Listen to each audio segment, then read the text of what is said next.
नमस्कार। निवेश की दुनिया में ना अक्सर एक सवाल लोगों को बड़ा कंफ्यूज करता है कि भाई म्यूचुअल फंड लें या एसआईपी करें। ये बहुत कॉमन सवाल है। तो आज हम इसी गुत्थी को थोड़ा सुलझाने की कोशिश करेंगे, खासकर जो नए निवेशक हैं उनके लिए।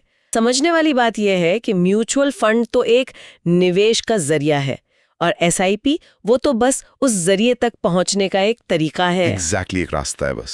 और आजकल निवेश में दिलचस्पी भी तो बढ़ रही है। आंकड़े भी यही दिखाते हैं।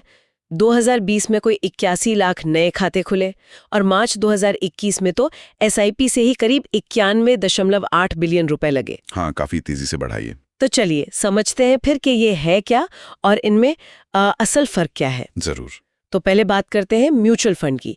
ये क्या चीज है? देखिए, म्यूचुअल फंड आसान भाषा में एक तरह का सामूहिक निवेश है। सामूहिक निवेश? हाँ, मतलब सोचिए, बहुत सारे लोग हैं, वो अपना पैसा एक जगह इकट्ठा करते हैं। अच्छा। और फिर एक अधिकृत फंड हाउस होता है, जैसे कोई बैंक हो गया या एसेट मैनेजमेंट कंपनी, एएमसी। हाँ, वो उस सारे पैसे को इकट्ठा करके उन सब निवेशकों की तरफ से बाजार में लगाता है। कहाँ? जैसे शेयर्स में? हाँ, जैसे शेयर्स खरीद लिए या बॉन्ड खरीद लिए, ऐसी चीजों में।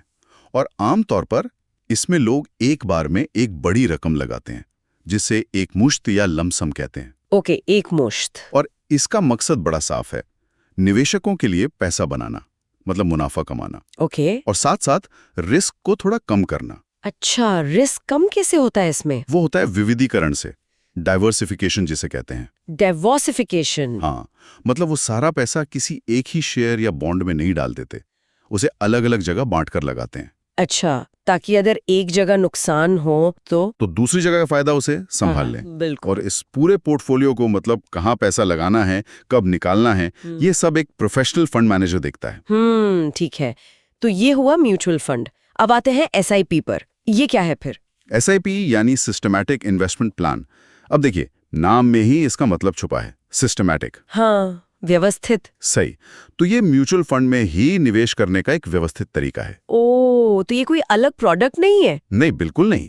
जहां म्यूचुअल फंड में लोग अक्सर एक बार में बड़ी रकम डालते हैं, वहीं एसआईपी में क्या होता है कि आप नियमित तौर पर, नियमित मतलब हर महीने, हाँ, जैसे हर महीने या हर 3 महीने में एक तय छोटी रकम निवेश करते जाते हैं। अच्छा, छोटी रकम भी चलेगी? हाँ बिल्कुल, बल्कि आप 500 रुपए महीने से भी एसआईपी शुरू कर सकते हैं। अरे वाह, ये तो बहुत आसान लगता है फिर। हाँ, इसीलिए काफी पॉपुलर भी है। तो ये बस निवेश का तरीका हुआ।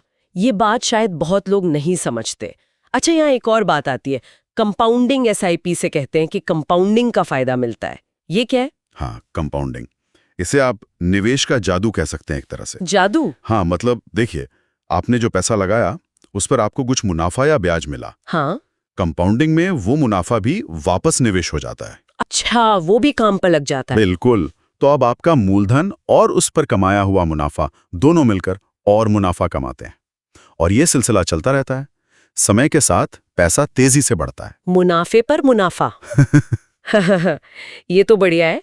और एसआईपी में भी पैसा तो आखिरकार म्यूचुअल फंड में ही जा रहा है, राइट? हाँ, पैसा उसी म्यूचुअल फंड स्कीम में जा रहा है और उसे संभाल भी वही फंड मैनेजर रहा है।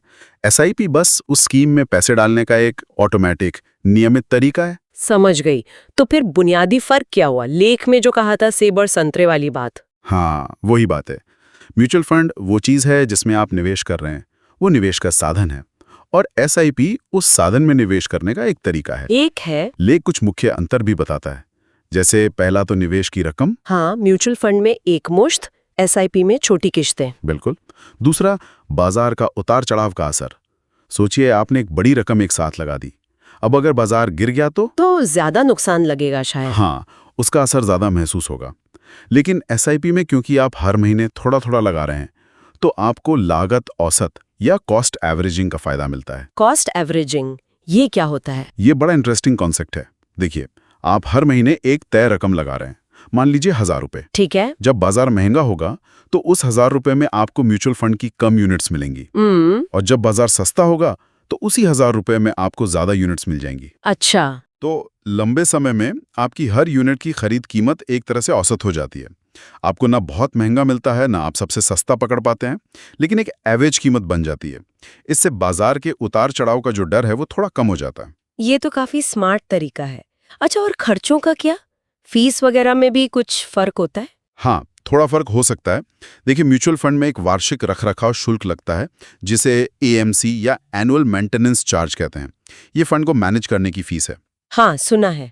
अब जब आप एक बड़ी रकम एक साथ लगाते हैं तो हो सकता है ये शुल्क प्रतिशत में उतना ही हो, पर कुल रकम शायद ज्यादा लगे एसआईपी के मुकाबले, जहां निवेश धीरे धीरे होता है। ये तो हो गए फर्क, लेकिन कुछ समानताएं भी तो होंगी। हाँ, बिल्कुल है। सबसे पहली और जरूरी बात, दोनों में बाजार का जोखिम शामिल है। हाँ, ये तो है ही। गारंटी तो नहीं है। बिल्कुल नहीं। पैसा बाजार में लग रहा है तो मुनाफा भी हो सकता है, नुकसान भी। दूसरी समानता, दोनों का मैनेजमेंट पेशेवर फंड मैनेजर्स करते हैं। ठीक। और एक और जरूरी बात, टैक्स बचाने में भी मदद मिल सकती है।